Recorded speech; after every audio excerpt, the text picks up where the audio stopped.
Welcome back, everyone. As you just saw a few minutes ago with Kara and Renee, today we're asking you to help us raise some money for Connecticut's first responders. That's right. HeroFundUSA is actively working to help 2 local fire departments right here in Connecticut purchase life-saving equipment they can't fund on their own. In fact, one of those departments desperately needs new gas meters.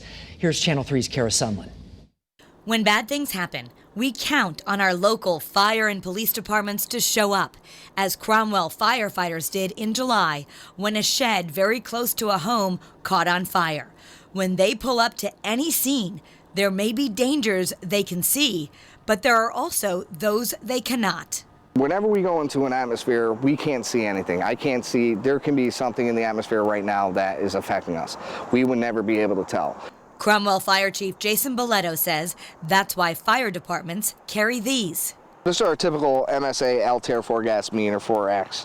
This gas meter produces readings on 4 specific things that, if too high or too low, can be dangerous and even life-threatening. It measures oxygen levels. It measures carbon monoxide levels. Anything that gets greater than 35%, we automatically put on our SCBA packs and we go on air, and that protects us. It also detects hydrogen sulfide levels and lower explosive levels, also known as LELs. The meters draw the air in through these pads, and if the levels are out of range, an alarm goes off to warn firefighters. Alan Dominy is a Cromwell firefighter. He and his fellow firefighters use these gas meters regularly, including at fire scenes and on calls where a resident might smell the odor of what could be natural gas. We would go in with the meters on.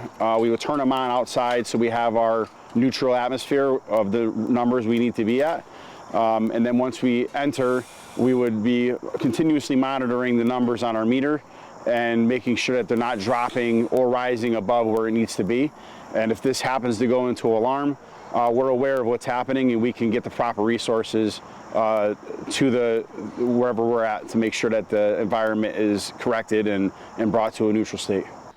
Cromwell Fire is hoping to purchase 3 of these 4 gas meters.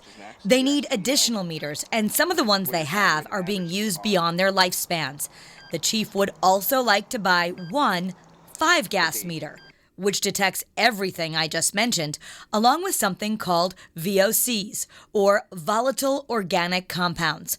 With new business coming to town, the chief says he needs it. We have a lot of things going on where there's a lot of chemicals within these areas that maybe our meters can't pick up if we have a 4 gas. Now with the 5 gas, we could pick up something, God forbid, if it is leaking within any business or outside, we can deal with. Cromwell's chief says the total cost of all 4 devices is around $5,000, but the protection they offer, you could easily argue, is priceless. This is not just going to protect my firefighters, but it's also going to protect the community. Well, there's so many ways you can help out and donate tonight. You can do it by calling 1-800-444-9846 or text HeroFund to 44321. And you can also donate online at www.herofundusa.org.